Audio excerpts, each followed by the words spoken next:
జీవితంలో మామూలుగా అమ్మ పాత్ర గురించి కథలు, కవిత్వాలు, ఇంకా పుస్తకాలు ఎన్నెన్నో రాశారు. తెరపై మాత్రం అమ్మ పాత్రల్ని ఎంతమంది పోషించినా ఒకళ్ళిద్దరికి మాత్రం ఒక చాలా స్పష్టమైన విలక్షణమైన స్థానం దక్కింది.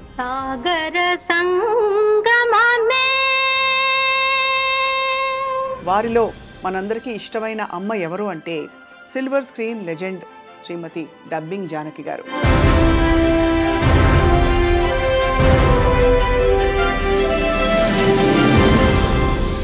డబ్బింగ్ జానకి గారు అని పేరు ఉంటుందా అంటే ఆ పేరు ఎలా వచ్చింది? 65 సంవత్సరాల ప్రయాణంలో అన్ని భాషల్లో నటిస్తూ రాణిస్తూ ఒదిగిపోయి ప్రతి పాత్రలో మన ఇంటి మనిషి అని అనిపించుకునే స్థాయి ఎలా తెచ్చుకున్నారు వారిని అడిగి తెలుసుకుందాం. అమ్మ, మీకు సాదర నమస్కారాలు. అమ్మని మించి దైవం ఉన్నదా, పేద మధ్యతరగతి బ్రాహ్మణులలో అమ్మ ఎలా ఉంటుందో అలా ఉంటారు. అమ్మ ఒక మాసిపోయిన చీర, ఒక గ్లిజరిన్ బాటిల్ నన్ను చూడగానే. నాన్నగారు బుర్రకథలు చెప్పేవారు కొంత అని వినికిడి. నా జీవితంలో నాకు ఇష్టం లేని ఏదంటే 3, కానీ ఆ 3 నేను తప్పించుకోలేకపోయాను. అటువంటిది ఆ మిలిటరీ వాడే నా మొగుడు. మరి అయిష్టంగా సినిమాల్లోకి ఎలా వచ్చారు? బతకడం కోసం వచ్చాను అని చెప్పాలి. చెన్నై నేను మా వారు ఇద్దరం చిన్న వయసులోనే, మాది లవ్ మ్యారేజ్. ఏం చూసి నచ్చారమ్మా? మహామహులు అందరూ సరసన నటించారు మీరు. అవును.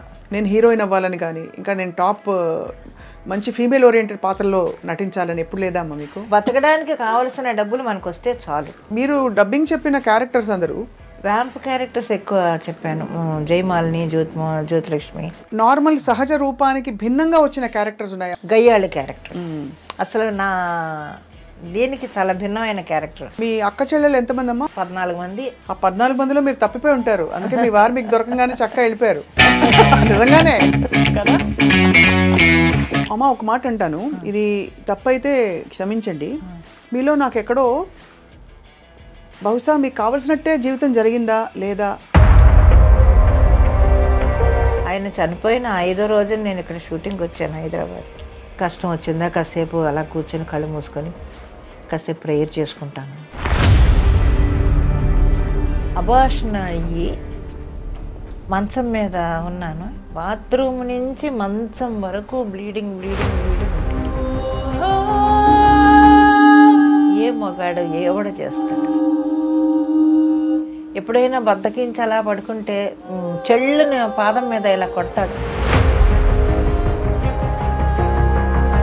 మీకు పునర్జన్మ ఉంటుందో లేదో నాకు తెలియదు, కానీ తప్పకుండా మళ్ళీ అంటూ ఎక్కడో మీరు సార్ కలుసుకుంటారు తప్పకుండా.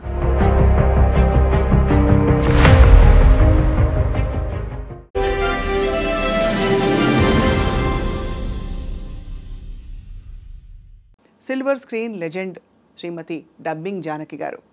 డబ్బింగ్ జానకి గారు అని పేరు ఉంటుందా అంటే ఆ పేరు ఎలా వచ్చింది? 65 సంవత్సరాల ప్రయాణంలో అన్ని భాషల్లో నటిస్తూ రాణిస్తూ ఒదిగిపోయి ప్రతి పాత్రలో మన ఇంటి మనిషి అని అనిపించుకునే స్థాయి ఎలా తెచ్చుకున్నారు వారిని అడిగి తెలుసుకుందాం. అమ్మ, మీకు సాదర నమస్కారాలు. అమ్మని మించి దైవం ఉన్నదా అమ్మా? అమ్మ పాత్ర నిజంగా లైఫ్లో మోస్ట్ ఇంపార్టెంట్ కదమ్మా? అవును, చాలా. మీ అమ్మగారి గురించి చెప్పండి అమ్మ ఫస్ట్. సాధారణ గృహిణి. మా అమ్మగారి గురించి చెప్పాలంటే చాలా మామూలు గృహిణి, కష్టజీవి. మేము దేవాంగలో నేత నేస్తే దానికి కావాల్సిన పనులన్నీ ఆవిడే ఎక్కువ చేసి నేత నేసేది, అన్నీ చేసేది. చాలా మామూలు గృహిణి. ఇంకా దాని గురించి చెప్పడానికి ఏమీ లేదు అసలు. మామూలు గృహిణి అంతే, ఓకే, ఇల్లాలి అంతే. కానీ మీ అంటే కులవృత్తి, ఇంటి నేపథ్యం నుంచి మీరు చూస్తే, అంటే నాన్నగారు బుర్రకథలు చెప్పేవారు కొంత అని వినికిడి, కాకుండా మీకు అసలు కళలతో, సాహిత్యంతో, భాషతో పరిచయం ఎలా మొదలైంది? నాకు మామూలుగా ఈ కళలతోటి పరిచయం అనేది అసలు నాకు తెలియదు. ఇందులోకి వస్తానని కూడా నాకు తెలియదు. నా జీవితంలో నాకు ఇష్టం లేని ఏదంటే 3, కానీ ఆ 3 నేను తప్పించుకోలేకపోయాను. 1 సినిమాల్లో వేషాలు వేయడం, 2 మిలిటరీ వాడిని పెళ్లి చేసుకోవడం,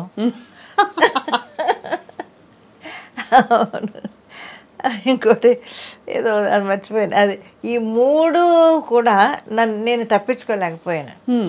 ఎందుకో తెలియదు మొదటి నుంచి సినిమాల్లో యాక్ట్ చేయాలంటే, అంటే అప్పట్లో ఆంధ్రాలో మామూలుగా ఈ పల్లెటూళ్ళలో రకరకాలుగా మాట్లాడుతుంటారు కదా. అవును, సినిమా వాళ్ళంటే ఒక చిన్న చూపు ఆ రోజుల నుంచే చీప్గా మాట్లాడడం ఎక్కువ అలవాటు మన వాళ్ళకి. దాంతో అవన్నీ చదువుకునే రోజుల నుంచి బుర్రలో ఎక్కి చిచ్చి మనం సినిమాల్లోకి అంతా వెళ్ళకూడదు అని అనుకున్నాను అప్పుడే. అలాగే మిలిటరీ వాళ్ళు ఏదో బుక్ చదివాను నేను. బుక్స్ ఎక్కువ చదివేదాన్ని అప్పట్లోనూ. మా గురువుగారు గోరు మల్లికార్జునరావు గారు, ఆయన బుక్ షాప్ ఉంది, అక్కడ కూర్చొని చాలా పుస్తకాలు చదువుకునేదాన్ని. దాంట్లో ఏదో ఒక రష్యన్ నవల ఏదో చదివాను. దాంట్లో మిలిటరీ వాళ్ళ గురించి చాలా చెడ్డగా ఉందన్నమాట. ఏమైనా సరే అసలు మిలిటరీ వాళ్ళు అంటే అంత అసహ్యం నాకు. అటువంటిది ఆ మిలిటరీ వాడే నా మొగుడయ్యాడు. అందువల్ల ఏది తప్పించుకోలేకపోయాను నేను. కానీ 5వ ఏట నుంచి మీరు నాటకాలు వేసేవారు కదమ్మా? 5వ ఏట కాదు కానీ 4th స్టాండర్డ్ చదివేటప్పటి నుంచి నాటకాలు. మా గురువుగారు, అదే ఆయన గోరు మల్లికార్జునరావు గారు, ఒకరోజు మా ఇంటికి వచ్చి ఒక బుక్ ఇచ్చి చదవమన్నారు. సరే ఏదో పాఠం చదివినట్టు గడగడ చదివేశా. చదివేస్తే పక్కన ఇంకొక ఆయన ఉంటే, వీళ్ళు ఇలాగే చదువుతారయ్యా, మనం ప్రాక్టీస్ ఇవ్వాలి వీళ్ళకి అని అన్నారు. ఏంటోలే అనుకున్నాను. అప్పటికి నాకు అర్థం కాలేదు. తర్వాత రోజు స్కూల్ నుంచి వచ్చిన తర్వాత వాళ్ళ ఇంటికి తీసుకొని వెళ్ళి డైలాగులు నెమ్మదిగా ప్రాక్టీస్ చేయించి బట్టి పట్టి ప్రాక్టీస్ ఇచ్చి, అందరూ అప్పుడు ఆ మగపిల్లలు ఎవరంటే 8th స్టాండర్డ్ 9th స్టాండర్డ్ చదివే పిల్లలతోటి నేను అందులో హీరోయిన్. ఆ నాటకం పేరు రచయిత ఎవరో నాకు గుర్తులేదు కానీ అశాంతి. అశాంతితోటి స్టార్ట్ అయింది నా నట జీవితం. కానీ అందులో మంచి పేరు వచ్చింది, సక్సెస్ఫుల్ డ్రామా అది. ఇంకా అప్పటి నుంచి అక్కడ పల్లెటూళ్ళలో అటు చిన్న చిన్న డ్రామాలు వేయడం. ఈ పుస్తకాల అభిరుచి అంటే మీరు చాలా భాషలు మాట్లాడతారు కదా? చాలా భాషలు ఏం రాదు, కన్నడ మాట్లాడతాను ఎక్కువ. తమిళ్ చెన్నైలో ఉన్నాను కాబట్టి తమిళ్ ఎక్కువ మాట్లాడతాను. హిందీ కొంచెం అరకొరగా, పెద్దగా రాదు కానీ అర్థం అవుతుంది. అంటే పుస్తకాలు చదివే అలవాటు అన్నది ఆ రోజుల్లో ఆడపిల్లలకి అందులో అంత పరిచయం ఉండే విషయం కాదు కదా. అవును, అంటే ఎంతో అభిరుచి ఉంటే తప్ప. అవును, ఏదో వంటలు నేర్పించారు, కుట్లు అల్లికలు అంటే అది అర్థం చేసుకోవచ్చు. ఎలా వచ్చిందమ్మా మీకు? ఏమో తెలియదు, ఆ బుక్ స్టాల్లో ఉండడం వల్ల చదవడం అలవాటు అయిందో మరి ఏంటో నాకు తెలియదు. అలా కొంచెం కొంచెం చదువుకునేదాన్ని పుస్తకాలు అప్పట్లో. అలాగా నవల్స్ ఎక్కువ చదివేదాన్ని నేను. మన ఎద్దనపూడి గారి నవల్స్ కానీ, ఆవిడ ఇంకొక ఆవిడ ఎవరు, ఆవిడ నవల్స్, ఇవన్నీ చదువుకునేదాన్ని ఎక్కువ. అవి రావడం ఆలస్యం కొనేసుకునేదాన్ని. రెంట్కి తీసుకోవడం అన్నీ కాదు, కొని పెట్టుకునేదాన్ని ఇంట్లో. కొని పెట్టేసుకొని చదువుకునేదాన్ని బాగా. అక్కడే అలవాటైంది. మా గురుగారు బుక్ షాపులోనే నాకు పుస్తకాలు చదవడం బాగా అలవాటైంది. అక్కడే కూర్చొని చదివేదాన్ని ఎక్కువ పుస్తకాలు. మరి ఇష్టంగా సినిమాల్లోకి ఎలా వచ్చారు? అంటే వచ్చాము అంటే టైం అంతే, దాన్ని ఎలాగ వచ్చారు అనడానికి సమాధానం లేదు. ఎందుకంటే 1000కి పైగా సినిమాలు, ఇంత లాంగ్ కెరియర్ ఉండే వాళ్ళు ఎవరూ లేరు మన ఇండస్ట్రీలో. అంటే లాంగ్ కెరియర్ అంటే ఇండస్ట్రీకి వచ్చేళ్ళని కాదు, ఇంకా ఆన్ గోయింగ్ కెరియర్ 65 ఏళ్ళు. బతకడం కోసం వచ్చాను అని చెప్పాలి. చెన్నై, నేను మా వారు ఇద్దరం చిన్న వయసులోనే, మాది లవ్ మ్యారేజ్, చిన్న వయసులోనే మ్యారేజ్ చేసుకొని అక్కడి నుంచి చెన్నై వచ్చేసాను నేను. మా ఆయన అప్పటికి ఆయన మిలిటరీలో ఉన్నారు. చెన్నై వచ్చేసాం. చెన్నై వచ్చి అమింజ్కర్లో వాళ్ళ మేనమా వాళ్ళు ఉంటే వాళ్ళ ఇంట్లో ఉండేవాళ్ళం మేము. ఒకరోజు ఏదో బస్సులో వెళుతుంటే మేము ఇద్దరం ఏదో మాట్లాడుకుంటుంటే పక్కన ఒక ఆయన, మీరు తెలుగు వాళ్ళ అని అడిగారు. అవునండి తెలుగు వాళ్ళమే. ఆయన శర్మ గారని అసోసియేట్ డైరెక్టర్ అంట. మీరు వేస్తారా అంటే, మా ఆవిడ డ్రామాలు అవి వేస్తూ ఉంటారని మా ఆయన చెప్పారు. అయితే రేపు ఏవిఎం స్టూడియోకి రండి అని చెప్పి ఏవిఎం స్టూడియోకి తీసుకొని వెళ్ళి మేకప్ అది వేయించి ఫోటోలు అవి తీసి అందులో భూకైలాసు దాంట్లో వేషం వేస్తానన్నమాట నేను అప్పుడు. అది అలాగా బతకడం కోసం ఇది నేను ఒక జాబులాగా తీసుకున్నాను తప్ప ఇందులో పైకి రావాలనో లేకపోతే ఏదో చేయాలనో మాత్రం నాకు కాదు. ఇది ఒక జాబ్ అంతే, నేను ఉద్యోగం చేస్తున్నాను అనుకుని వచ్చారు అంతే. అదే నా కుటుంబాన్ని పోషించుకోవాలి, నాకు డబ్బులు కావాలి, ఎవరిని మా వాళ్ళ మీద ఆధారపడకూడదు. నేను కానీ మా ఆయన కానీ ఎవరో, మీ ఇద్దరం ఉన్నాం, మాకు పిల్లలు, మా సంసారం అంతే. వేరు కులాలు కదమ్మా మీ ఇద్దరు? అవును, ఆయన క్రిస్టియను, నేను హిందూ. అది ఇంట్లో వాళ్ళు ఆమోదించక మీరిద్దరు అవును జీవితం మీరు జీవితానికి మీ మీద నమ్మకం కలిగించుకోవాల్సిన పరిస్థితులు ఆ రోజు. అవును, మరి ఎలా అమ్మా హార్మోని వాయించేవారట కదా? అవును, ఒక డ్రామాకి వచ్చి హార్మోని వాయించడానికి వచ్చారు. ఏం చూసి నచ్చారమ్మా? ఏం చెప్తాం, మీరు ఇప్పుడే ఇంత చక్కగా ఉన్నారంటే అప్పుడు మంచి చాలా అందంగా ఉండి ఉంటారు. ఇప్పుడే ఇంత బాగున్నారు. అది కాదు, ఒక చిన్న ఇన్సిడెంట్ చెప్తాను. మా మనవరాలు, మా పెద్ద మనవరాలు లవ్ మ్యారేజ్. ఆ అబ్బాయి వచ్చాడు మా ఇంటికి. ఆ అబ్బాయి ఇది చాలా బాగుంటుంది, మన జ్యోతిక ఎలాగ ఉంటుంది కొంచెం నా మనవరాలు, మంచి పుష్టిగా కళ్ళు గిళ్ళు బాగుంటాయి, అందంగా ఉంటుంది అది. ఈ అబ్బాయి చూస్తే క్రిస్టియన్, కొంచెం చదువుకున్నాడు కానీ బాగా చదువుకున్నాడు, MBA చదివాడు, ఏదో చేస్తున్నాడు, కొంచెం రంగు తక్కువ, కొంచెం ఇదిగా ఉన్నాడు. ఇద్దరు చూసి ఆ అబ్బాయి మా ఇంటికి వచ్చి మా వాళ్ళందరితోటి మాట్లాడి వెళ్ళిపోయిన తర్వాత ఎలా ఉన్నాడు నాని అని అడిగింది. నాకు నచ్చలేదమ్మా అన్నాను. మా మనవరాలు అడిగితే నచ్చలేదన్న అంటే వెంటనే నా చిన్న మనవరాలు అంత ఉంది అప్పుడు నా చేయి పట్టుకొని గబగబా లాక్కొని వెళ్ళింది వాళ్ళ తాతను నేను ఉన్న ఫోటో దగ్గరికి. నువ్వు తాతను ఎందుకు చేసుకున్నావు నాని? తాత ఎలా ఉన్నాడు, నువ్వెలా ఉన్నావు? ఇలా అలా ఉండిపోయాను కాసేపు. నేను ఆ క్వశ్చన్ అది వేస్తుందని నేను అనుకోలేదు. ఆ ఫోటో దగ్గరికి తీసుకెళ్ళి, నువ్వెందుకు నాని తాతను చేసుకున్నావు? తాత నల్లగా లేడా, నువ్వు తెల్లగా లేవా, నువ్వెందుకు చేసుకున్నావు? ఏ అక్క చేసుకుంటే తప్పేంటి అని అడిగింది నన్ను. అబ్బో. ఓకే అమ్మ, ఇష్టమైనప్పుడు మనం ఏం చేస్తాం, హ్యాపీగా ఉన్నారు ఇప్పుడు వాళ్ళు. కానీ ధైర్యవంతమైన డెసిషన్ ఆ రోజుల్లో. అవును, మీరు అంత అవును, అంత కులాంతర వివాహం, మతాంతర వివాహం కూడా కదా ఆ విధంగా చేసుకుని. అంటే కానీ ఏంటమ్మా మీకు ఆ నమ్మకం అంత ఏమనాలి, ఇంకొక విధమైన ఏమో తెలియదు ఎందుకు వచ్చిందో ఆ ధైర్యం. అది మరి వచ్చేసాను అంతే. ఆయన చేయబట్టుకొని చెన్నై వచ్చేసాను అంతే. మిలిటరీలో ఉండేవారు కదా సార్? అవును, మిలిటరీలో. ఏం చేసేవారమ్మా మిలిటరీలో? ఏమో తెలియదు. మిలిటరీలో ఉండేవారు. ఏదో చిన్న యాక్సిడెంట్ జరిగింది, అప్పుడు ఈ బ్యాక్ ఏదో దెబ్బ తగిలింది, కొంచెం రోజులు సెలవులకి ఇంట్లోనే ఉండేవారు. మళ్ళీ సంవత్సరానికి ఒకసారి తీసుకొని వెళ్ళేవాళ్ళు. సంవత్సరానికి ఒకసారి వెళ్ళి 3 months అక్కడ ఉండేవారు. చైనా వార్ టైంలో అక్కడే ఉన్నాడు ఆయన. అమ్మో, అప్పుడు గుండె పీకేసి ఉంటుంది మీకు. చైనా వార్ టైంలో మిలిటరీలో ఉన్నాడు ఆయన. ఆ తర్వాత మళ్ళీ రావటం అలాగన్నమాట. ఇంకా తర్వాత ఇంకా ఇబ్బంది అయిపోతుంది పిల్లలతోటి. ఆయన మిలిటరీకి వెళ్ళి ఇక్కడ ఈ పిల్లల్ని, చిన్నపిల్లలు, వీళ్ళని ఏం చేయాలో తెలియక మా అత్తగారు వచ్చి తోడుగా ఉండేవారు. ఆవిడకి మరి ఇంట్లో ఇల్లు సంసారం వదిలిపెట్టి రావాలంటే ఆవిడ కష్టం. ఇంకా అప్పుడు ఏం చేయాలని మిలిటరీ నుంచి ఆయన్ని రప్పించాలంటే పుండ్రేకాక్షయ్య గారిని అడిగా. పుండ్రేకాక్షయ్య గారిని అడిగితే ఆయన ఒక డాక్టర్ని పిలిపించి ఒక సర్టిఫికేట్, మిలిటరీకి అన్ఫిట్ అని ఒక సర్టిఫికేట్ పుట్టించి వాళ్ళకి పంపించి మొత్తానికి వాళ్ళు రిలీవ్ చేసేసారు. ఇంకా అప్పటి నుంచి మ్యూజిక్, హార్మోని అవన్నీ చేసి. బాగా పాడతారమ్మా? మీరు పాడతారుగా? లేదు, నేను అప్పట్లో పాడేదాన్ని కానీ ఇప్పుడు అసలు పాడలేదు. అప్పుడు స్టేజ్ మీద చచ్చినట్టు పాడాలి, మన ఓన్ వాయిస్తోనే పాడాలి. అప్పుడు పద్యాలు పాడినప్పుడు? అవును, డ్రామాలు అన్నీ కూడా మనం పాడాల్సిందే. ప్లేబ్యాక్ అంతా లేదు అప్పుడు.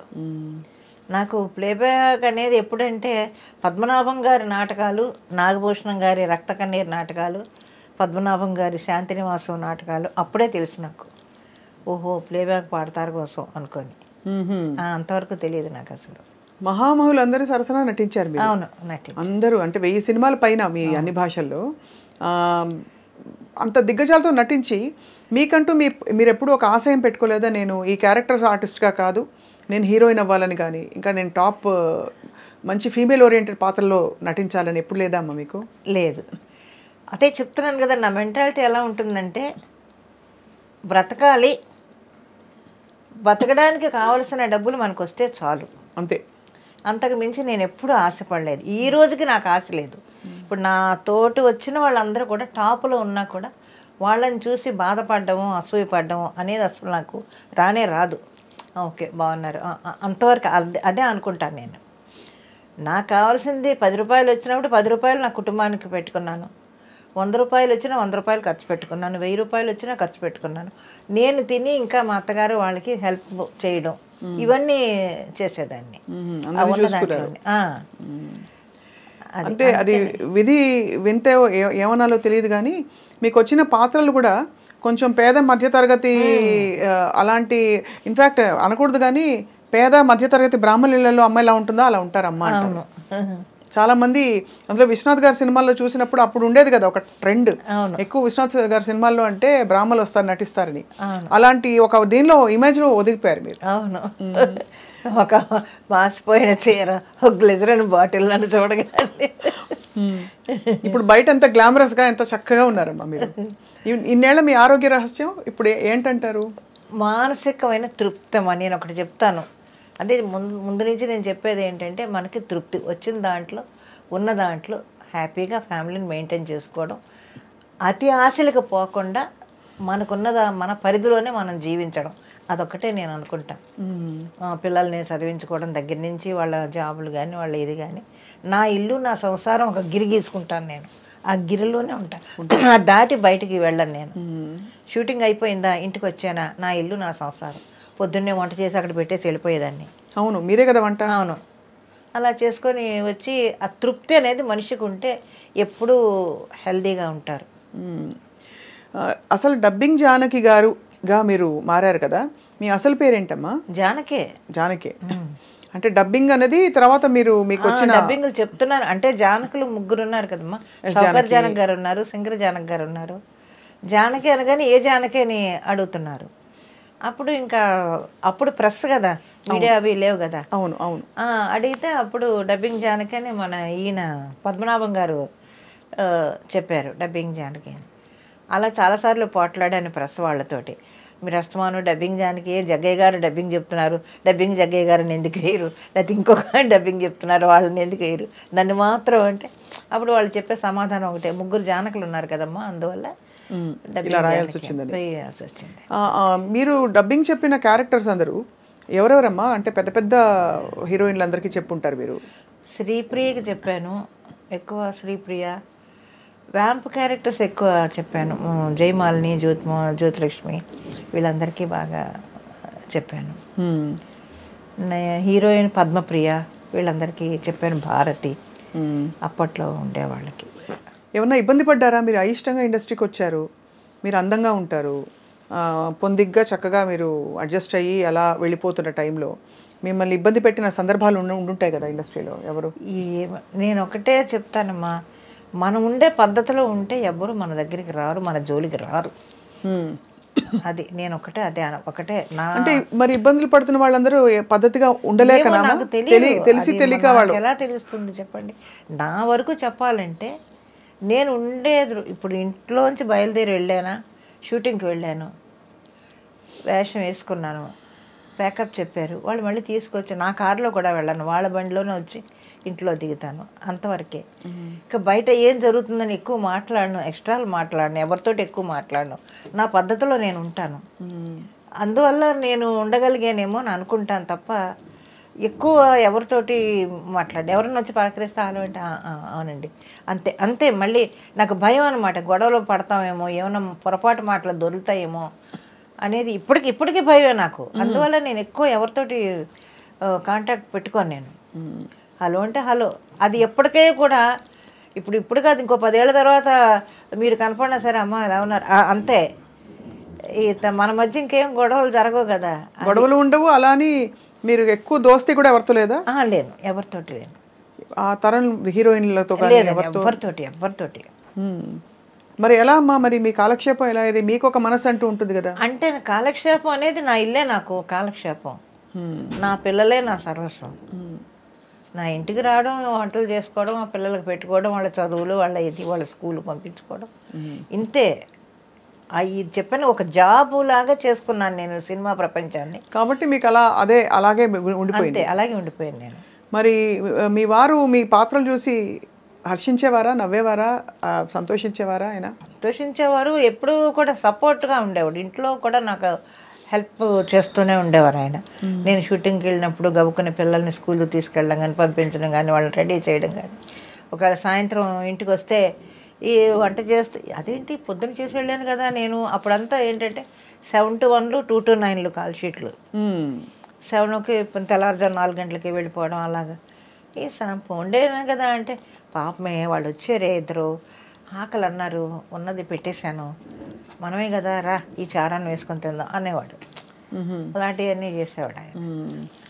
చాలా గొప్ప విశేషం. అంటే అలాంటి జీవిత భాగస్వామి ఆ తరంలో దొరకడం అనేది పెట్టేవారు. అందరికీ పెట్టడం అనేది ఆయనకి బాగా అలవాటు. అదే అలవాటు నా పిల్లలకు కూడా వచ్చింది, వాళ్ళ పిల్లలకు కూడా వచ్చింది. ఇతరులకి హెల్ప్ చేసే ఇది మాత్రం నా పిల్లలకే కాదు వాళ్ళ పిల్లలకు కూడా వచ్చింది. అదొక సంతోషిస్తాను నేను. ఎలా అమ్మా నాని అని పిలుస్తారు కదా పిల్లలు, హిందీ ఎలా వచ్చింది నాని అని? ఏమో తెలియదు వాళ్ళు ఎందుకు పిలిచారు. అంతకుముందు నానమ్మ నానమ్మ అనేవాళ్ళు, ఆ తర్వాత నాని నాని అని అంటున్నారు. ఆ నాని అనేది ఇప్పుడు మీరు చెప్తే తప్ప నాకు తెలియలేదు అది హిందీ భాష అని. ఓ నాని అంటే మరి యాక్చువల్లీ అమ్మమ్మ, కానీ నానమ్మని వాళ్ళు నాని అని పిలుస్తారు. షార్ట్ ఫామ్ పెట్టుకున్నారేమో ముద్దుగా. ఏమో మరి ఇంత ముద్దుగా ఉంటే మరి నానమ్మ అంటారు కదా. నాని నాని అని పిలుస్తారు. ఇప్పుడు మీరంటే అది హిందీ భాష అనేది నాకు తెలియదు. ఇప్పుడు నాని నాని ఓకే సరే అని ఊరుకున్నాను నేను. అందరూ అదే పిలుస్తారు నాని నాని అని. అమ్మ ఆ రోజుల్లో మీరు ఇతర భాషలు నేర్చుకోవడానికి తావు ఎక్కడ ఉండింది? మెడ్రాస్ వెళ్ళారు కాబట్టి తమిళ్ నేర్చుకున్నారు, మరి కన్నడ అవన్నీ ఎలా వచ్చాయి మీకు? అంటే కన్నడ సినిమా చేశాను నేను. కన్నడ సినిమా చేయడంలో అక్కడ చుట్టూ ఉండే ఆర్టిస్టులు వాళ్ళు కాస్త చెప్పేవాళ్ళు. పండ్రిబాయమ్మ గారి కన్నడ డ్రామాలు వేశాను. ఎక్కువ థియేటర్ ఎక్స్పీరియన్స్, రేడియో ఎక్స్పీరియన్స్ బాగా. కన్నడ డ్రామాలు వేశాను. కూడా ఉండే ఆర్టిస్టులు కన్నడ బాగా నేర్పేవాళ్ళు. వాళ్ళు ఒక్క సినిమాతోటి మొత్తం నా డబ్బింగ్ నేనే చెప్పుకునే స్థాయికి ఎదిగాను నేను. కన్నడ చాలా గొప్ప విషయం. అవును, అలాగా కన్నడ వచ్చింది బాగాను. రాజ్ కుమార్ గారి మిస్సెస్ పార్వతమ్మ గారు వీళ్ళందరూ కూడా బాగా హెల్ప్ చేసేవాళ్ళు. కన్నడ పండ్రిబాయమ్మ గారు వీళ్ళందరూ కూడా ఆవిడతో డ్రామాలు ఎక్కువ వేశాను, కన్నడ డ్రామాలు. అప్పుడే నాకు కన్నడ బాగా వచ్చింది. డ్రామాలు వేయడం వల్ల కన్నడ భాష మీద మంచి పట్టు వచ్చింది. నా మట్టుకు నేను బాగా మాట్లాడు. ఇవాళకి మన వాళ్ళందరూ వచ్చి సెట్లో కనపడుతుంటే వాళ్ళతో నేను కన్నడలోనే మాట్లాడతాను. தமிழ் பேச ரொம்ப ஃப்ளூயண்டா தெரியும் உங்களுக்கு? ரொம்ப நல்லா தெரியும். చెన్నైలో ఇరుకుతునాల ఐ థింక్ మీకు చాలా మంచి పట్టు వచ్చేసింది భాష మీద. మీ ఊరి వాళ్ళు మళ్ళీ ఊరికి వెళ్తూ వస్తుండేవారా? తర్వాత మీ ఇంట్లో పుట్టింటి వాళ్ళతో కట్ ఆఫ్ అయిపోయిందా కంప్లీట్? లేదు, అయ్యి వస్తూ పోతూ ఉంటాను. లాస్ట్ వరకు మా నాన్న అందరినీ మేము చూసుకున్నాం. కానీ ఎందుకమ్మా మరి అలా వెళ్ళిపోయారు మరి వాళ్ళని వదిలేసి? అంటే అప్పుడు అది ఎలా చెప్తాం, ఆ ఏజ్ అది, ఆ ఏజ్లో అలాగా ఆలోచనలు అలా వచ్చాయి. వాళ్ళు వద్దండవు, మరి వెళ్ళాలి అని అనుకోవడం, వెళ్ళిపోవడం అంతే. వాళ్ళు వద్దని ఎందుకు అన్నారు? వద్దంటే కులాంతరం. అప్పటికి వాళ్ళు కేసు కూడా పెట్టారు నా మీద. ఏంటది, మా వాళ్ళు మైనార్టీ తీరలేదని, పైన 16 ఏళ్ల వయసు మైనార్టీ తీరలేదని మా వాళ్ళు. ఆ తర్వాత మా ఆయన తరపు వాళ్ళేమో అక్కడ వాళ్ళ ఇంట్లో ఎవరో డాక్టర్ ఉంటే వాళ్ళు సర్టిఫై చేసి లేదు ఈ అమ్మాయికి మైనార్టీ తీరిందని వాళ్ళు పెట్టి పెద్ద గొడవలు అయ్యాయి. ఆ తర్వాత నేను మా ఆయన చెన్నై వచ్చేసిన తర్వాత మా వాళ్ళకి ఎక్కువ కావాల్సిన ఆయన అయిపోయాడు. అది విన్నాను, చాలా కథల్లో అవుతుంటుంది. నిజంగా అయిందనమాట మీకైతే అది. అయితే మీరు ఈ సినిమా ప్రయాణం కొనసాగిస్తూ మధ్యలో ఈ సినిమాల రెమ్యూనరేషన్స్, వ్యావహారిక విషయాలు ఉంటాయి కదా, అలాగే ఎంత దాచాలి, అడ్వాన్స్ ఇచ్చారు రిమైనింగ్ పేమెంట్ రాలేదు, ఇట్లాంటివన్నీ మీరే ఫాలోఅప్ చేసుకునేవారా? సార్ ఉండేవారా? లేదు, నేను ఆయన అసలేమీ తెలియదు. ఆయన ఒక్కటే నెలాఖరు వస్తే చాలు, ఏమే నెలాఖరు వచ్చేస్తుంది, 20వ తారీఖు వచ్చేసింది, 25 వచ్చేసింది అంటే ఫస్ట్కి ఇవన్నీ కట్టాలి అనేది అదొకటే ఆయనకి. రానివ్వండి చూద్దాంలే, వస్తాయి కదా డబ్బులు, వాళ్ళు ఇవ్వాలి కదా వీళ్ళు ఇవ్వాలి కదా అని అవి తీసుకొని ఇస్తే ఆ కట్టాల్సిన అన్నీ కట్టేసి, కరెంటు బిల్లు అని అదని ఇదని అన్నీ కట్టేసి ప్రశాంతంగా కూర్చునేవాడు ఆయన. ఆ నెలకి సరిపడా అన్నీ కట్టేసి ఇంట్లో కావాల్సిన సరుకులను తెచ్చేస్తే హ్యాపీ. ఇంకా ఇందులోనే కలుగు చేసుకునేవాడు కాదు మా ఆయన. మీరు ఎప్పుడు అనుకోలేదమ్మా ఎందుకు నాకు ఇంత కష్టమైన జీవితం అవసరమా అని? అనుకోలేదు, అది కష్టం అని నేను అనుకోలేదు ఎప్పుడూను. ఎంత జాబ్ అయితే మాత్రం ఇల్లు మొత్తం ఇప్పుడు ఆడపిల్లలకి సహజంగా ఉంటాయి కదమ్మా. ఇప్పుడు ఈ తరమైనా ఆ తరమైనా భర్త రావాలి, ఏంటి ఇంటికి తీసుకొచ్చి కొత్త చీర మల్లెపూలు ఇవ్వాలి, మంచిగా సినిమాకి తీసుకెళ్ళాలి, ఏంటి నేను ఇంటి పట్టు నుండి అన్నీ చూసుకోవాలి. మీరు ఇంటికి వెళ్ళి బయటకు వెళ్ళి పొద్దున్నే కాల్ షీట్లు పని చేయడాలు, ఎండలో నలిగిపోవడాలు, ఇవన్నీ బాధ అనిపించలే? లేదు, ఎప్పుడు నాకు అది చెప్తున్నాను, ఒక డిఫరెంట్ క్యారెక్టర్ అది. అసలు ఆలోచన ఎప్పుడు నాకు రాలేదు ఇంతవరకు. ఇప్పుడు మీరు చెప్తుంటే ఓహో ఇవన్నీ వచ్చాయేమో, నాకు అసలు ఆలోచన కూడా రాలేదు. ఎంతసేపు చెప్తున్నాను కదా, నా ఇల్లు, నా సంసారం, నా పిల్లలు, బయటికి వెళ్ళి డబ్బింగ్ చెప్పుకోవడం, గ్రూప్ డాన్సులు చేశాను, డబ్బింగ్లు చెప్పుకున్నాను. గ్రూప్ డాన్సులు చేస్తారా? గ్రూప్ డాన్సులు కూడా చేశాను. ఏమేమి డాన్స్ అమ్మా? సాంగ్స్, సినిమాల్లో గ్రూప్ డాన్సులు. ఈ గ్రూప్లు అన్నీ చేస్తుంటారు కదా, హీరో హీరోయిన్ చేస్తే వెనకాల గ్రూప్ డాన్సర్స్. మీకు డాన్స్ నేర్చుకున్నారు అయితే అంతకుముందు? చిన్న సత్యం గారి దగ్గర నేర్చుకున్నాను నేను. ఓ, సత్యం గారి దగ్గర. ఓహో, దుర్గాదేవి గారు తెలుసా మీకు అక్కడ? తెలుసు. క్లాసులు చెప్పే దుర్గాదేవి, పాడే దుర్గాదేవి గారు. నాకు ఆవిడ మా పెద్దమ్మ, సొంత పెద్దమ్మ. అమ్మ, మీకు చాలా మంది ఉన్నారు చెన్నైలో. చెన్నై మా వాళ్ళందరూ ఉన్నారు. అదే క్లాసులు అంటే అక్కడ సత్యం గారి సీనియర్ డిసైపుల్ ఆవిడ.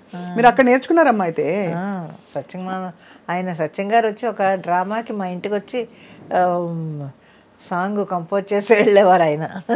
చెప్పుకుంటే ఇది చిన్న సత్యం గారు అది చిన్న హట్టు. నేను మా ఆయన అప్పుడు ఇంకా మాకు పిల్లలు కలగలేదు. ఆ హట్టుకు వచ్చి డాన్స్ నేర్పించి వెళ్ళేవాడు ఆయన సత్యం గారు. అంతా అప్పటి నుంచి తెలుసు మీకైతే? ఎంతవరకు నేర్చుకున్నారమ్మా కూచిపూడి? జతుల కొంతవరకు నేర్చుకున్నాను, తర్వాత మానేసి ఇంకా ఈ డ్రామాలు అవి ఎక్కువ డ్రామాలు తిరిగేదాన్ని. నాగభూషణం గారి రక్తకన్నీరు నాటకాలు ఎక్కువ వేశాను. ఏమన్నా డైలాగ్ గుర్తుందమ్మా మీకు? ఏడ్చే డైలాగ్ కానీ పవర్ఫుల్ డైలాగులు కానీ వచ్చినప్పుడు ఎలా మీరు ఎలా అది ఆటోమేటిక్గా వచ్చేస్తూ ఉంటుంది. అది యాక్ట్ చేస్తున్నప్పుడు మనం అనుకోక్కర్లేదు, దాని అంతటా అదే ఆ లోపల నుంచి ఆ ఏడుపు అది వచ్చేస్తుంది, ఆ ఎమోషన్. దాన్ని మనం ఫీల్ అయ్యి చెప్తే చాలు వచ్చేస్తుంది, కళ్ళంటి నీళ్ళు వచ్చేస్తాయి ఆటోమేటిక్గా. అది స్టేజ్ అనగానే ఇంకా వేరే దారి ఉండదు కదా. సినిమా అన్నా కొంచెం గ్లెజర్ని పెట్టుకుంటాం, స్టేజ్ మీద పెట్టుకోవడానికి ఏమి ఉండదు. అవును, డైరెక్ట్గా ఏడవలసిందే. అమ్మ క్యారెక్టర్, వదిన క్యారెక్టర్ వేశారు, ఇంకా అన్ని క్యారెక్టర్ రోల్స్లో మీరు కనిపించారు. ఏదైనా మీ నార్మల్ సహజ రూపానికి భిన్నంగా వచ్చిన క్యారెక్టర్స్ ఉన్నాయా? మాకు తెలియనివి, అంటే ఈ సినిమాల్లో అన్నీ తెలిసి ఉండవు కాబట్టి. రామాయణంలో పిడకల వేట అనుకుంటాను, గయ్యాళి క్యారెక్టర్. అసలు దీనికి చాలా భిన్నమైన క్యారెక్టర్. అత్తగారు కోడల్ని హింస పెట్టడం అనేది అసలు నాకు తెలియదు అది. కానీ ఆ క్యారెక్టర్ బాగా రాజాచంద్ర గారు డైరెక్టర్. మిమ్మల్ని ఎలా ఎంచుకున్నారో ఆ క్యారెక్టర్కి? ఏమో మరి తెలియదు, ఎందుకు ఎంచుకున్నారో తెలియదు. నేను హేమసుందర్ గారు ఆ క్యారెక్టర్ చాలా భిన్నంగా ఉండేదన్నమాట. కోడల్ని హింస పెట్టడం. కే విజయ అమ్మాయి కోడల క్యారెక్టర్.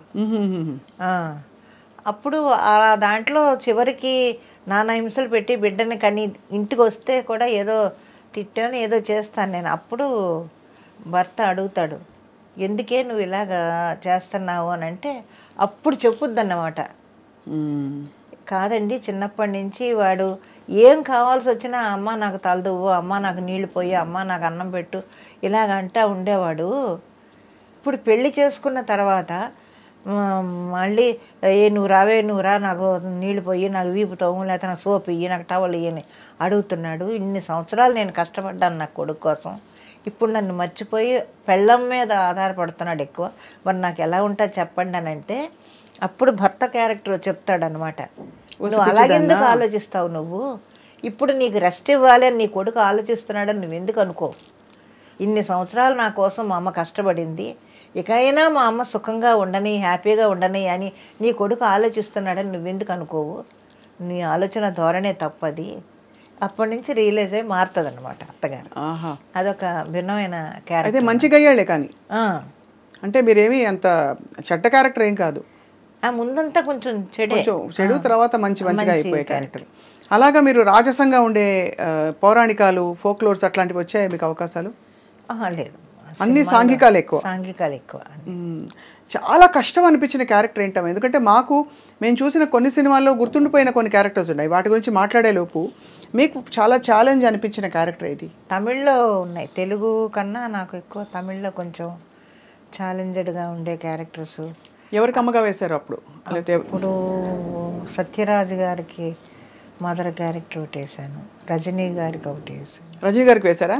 రజనీ గారితో 3 సినిమాలు చేశాను మదర్ క్యారెక్టర్. ఎలా ఉండేవారమ్మా మీతో రజనీ గారు? చాలా బాగుండేవారు ఆయన కానీ కమల్ గారు కానీ అందరూ కూడా చాలా చక్కగా ఉండేవారు. కమల్ గారిది అయితే ఇంకా అసలు గోల్డెన్ ఫిల్మ్, అది మర్చిపోలేదు ఎవరు కూడా.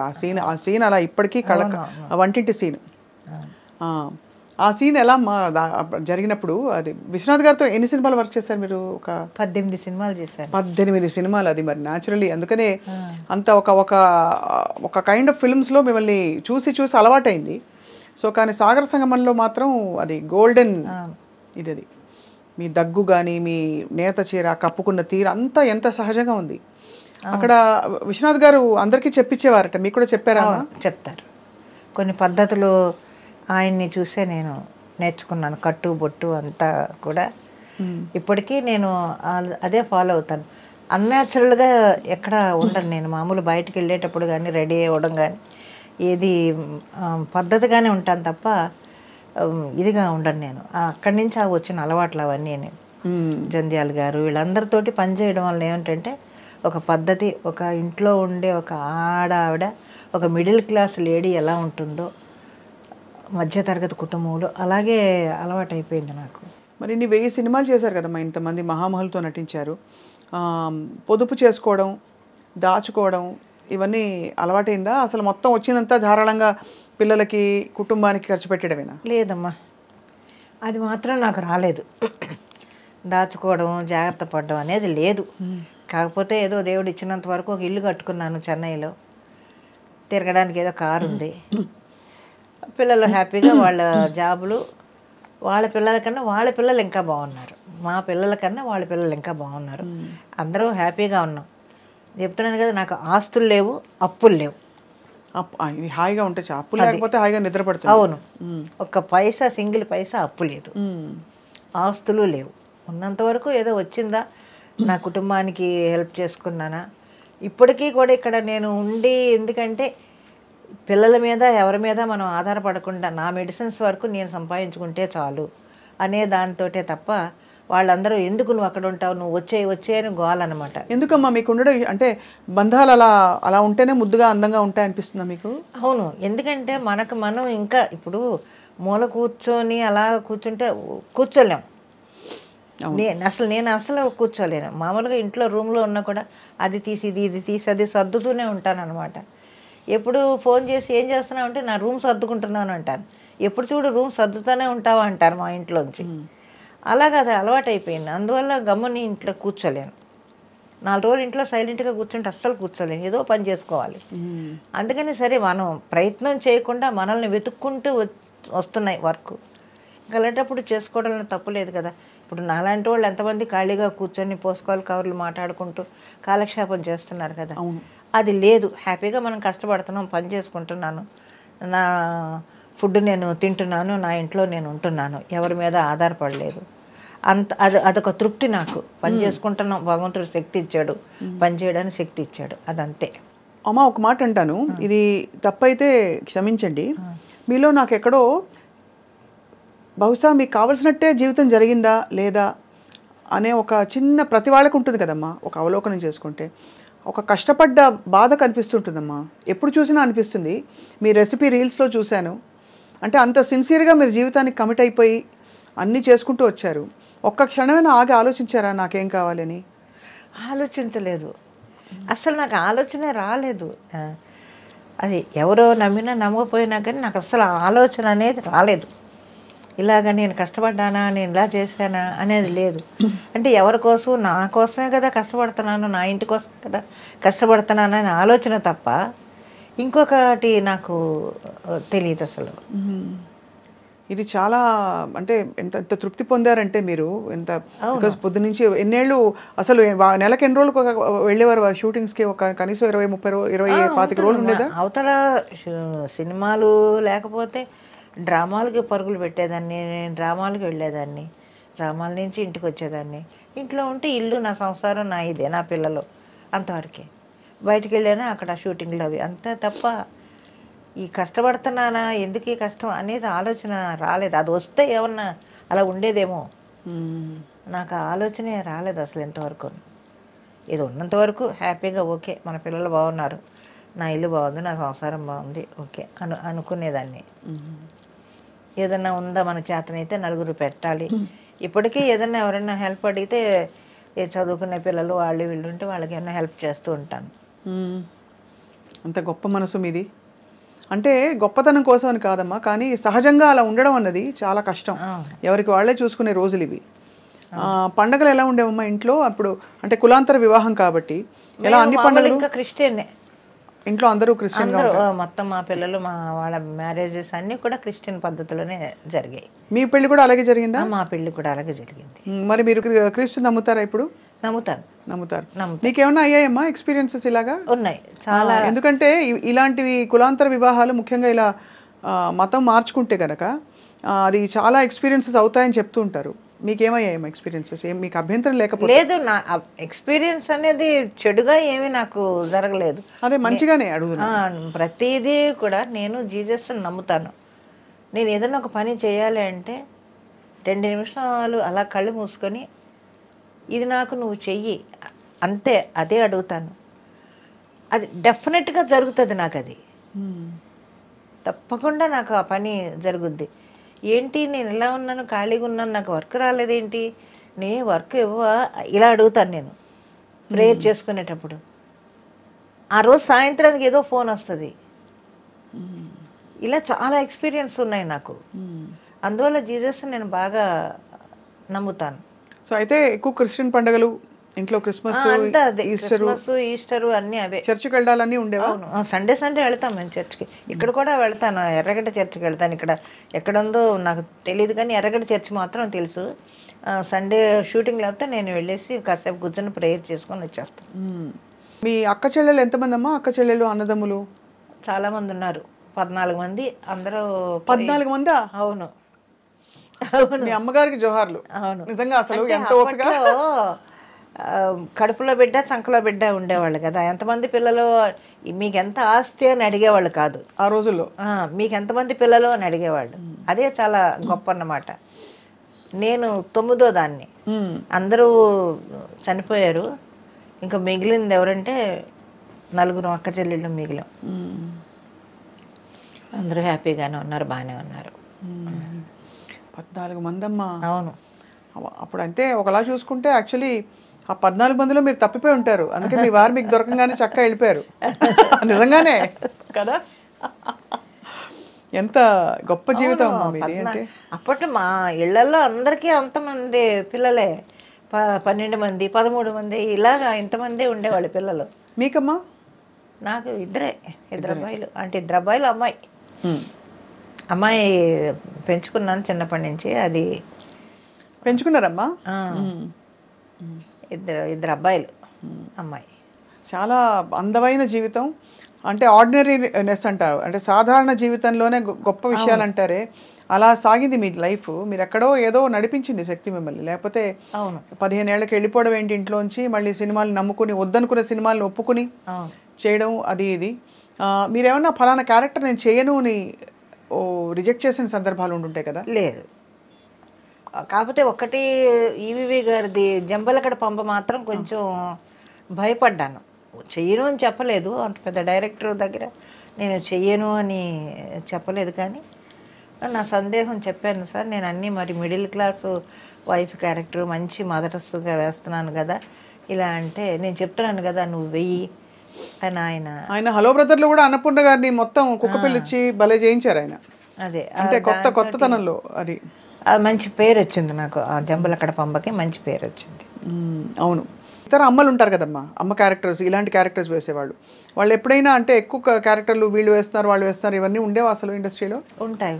అదే చెప్తున్నాను, నా మెంటాలిటీ ఎలా ఉంటుందంటే ఇంకొకళ్ళని చూసి బాధపడ్డము, ఇంకొకళ్ళని చూసి అసూయపడ్డము అనేది అసలు చిన్నప్పటి నుంచి లేదు నాకు. అది అసలు ఆలోచన కూడా నాకు రాదు.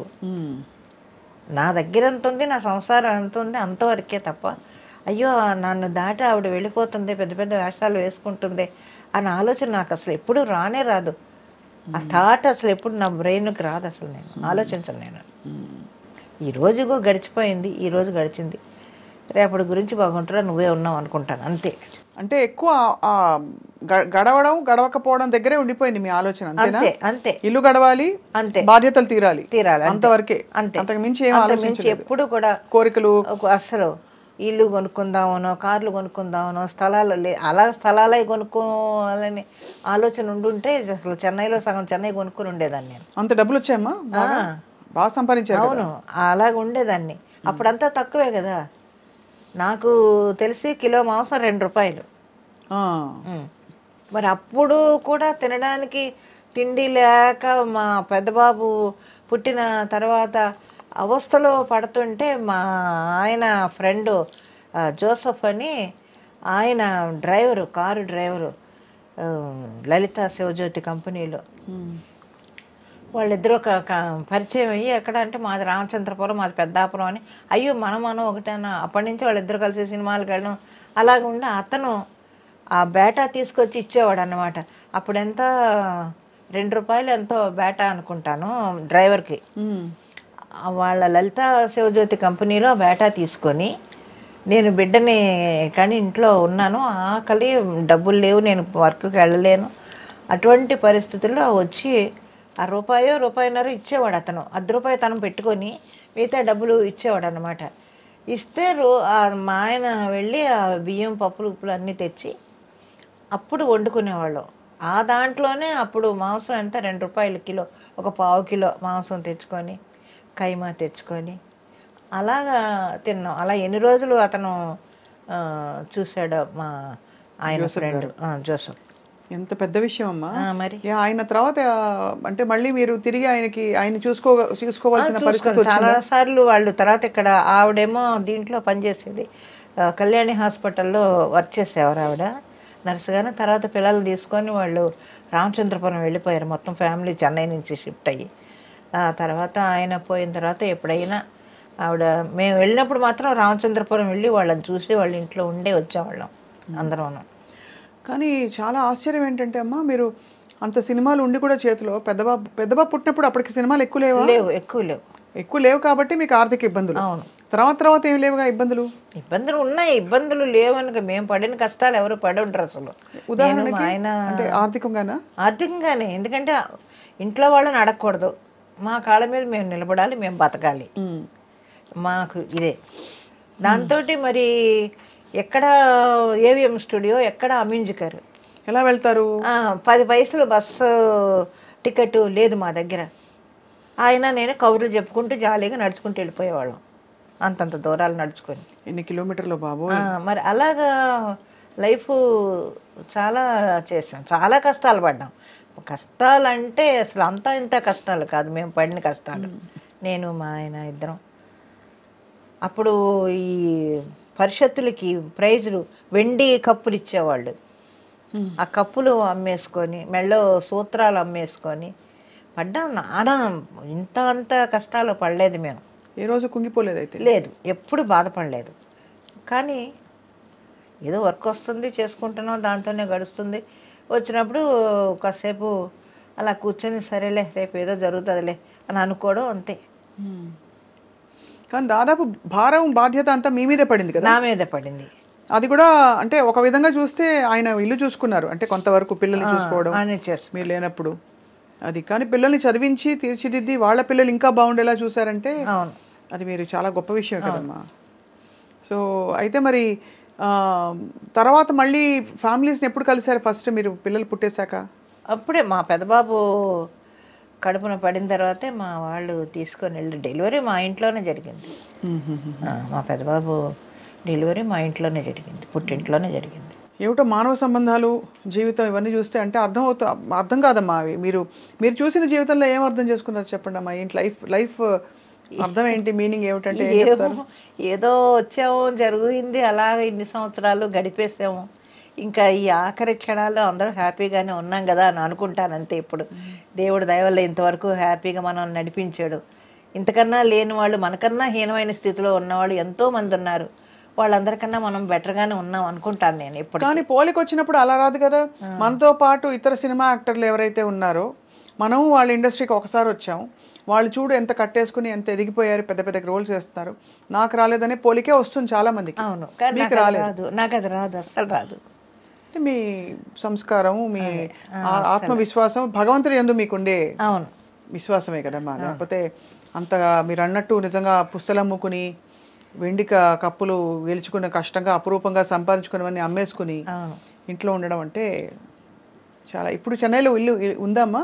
ఇల్లు ఉంది. నేను ఇల్లు కట్టేటప్పుడే మా అబ్బాయికి చెప్పాను, ఊరే నాకు షోకేస్ కట్టాలని. మొత్తం షీల్డ్ అన్నీ అలాగుంటాయి. ఇంటికి వెళ్ళగానే ముందు ఒకసారి అలా చూసుకుంటారు సినిమాల్లో వచ్చిన షీల్డ్ అన్నీ. మీకు బెస్ట్ కొడుకు ఎవరు చెప్పండి సినిమాల్లో? అందరూ కొడుకులే, ఎవరో అని చెప్పలేము మనం. అందరూ బాగుంటారు, ప్రతి ఒక్కళ్ళు బాగుంటారు అమ్మాయ. అది వీళ్ళు బాగున్నారు బాగోలేరని కాదు, అందరూ కూడా తమిళ్ కానీ తెలుగు కానీ. ఒకసారి లెక్క పెడదామా. రజనీకాంత్ గారు, కమల్ హాసన్ గారు, మన సత్యరాజ్ గారు, విజయకాంత్.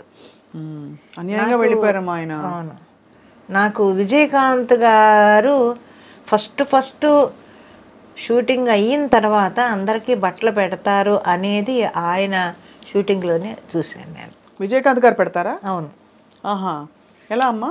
టాప్ టు బాటం మొత్తం యూనిట్ అందరికీ బట్టలు పెడతాడు ఆయన షూటింగ్ లాస్ట్ డేని.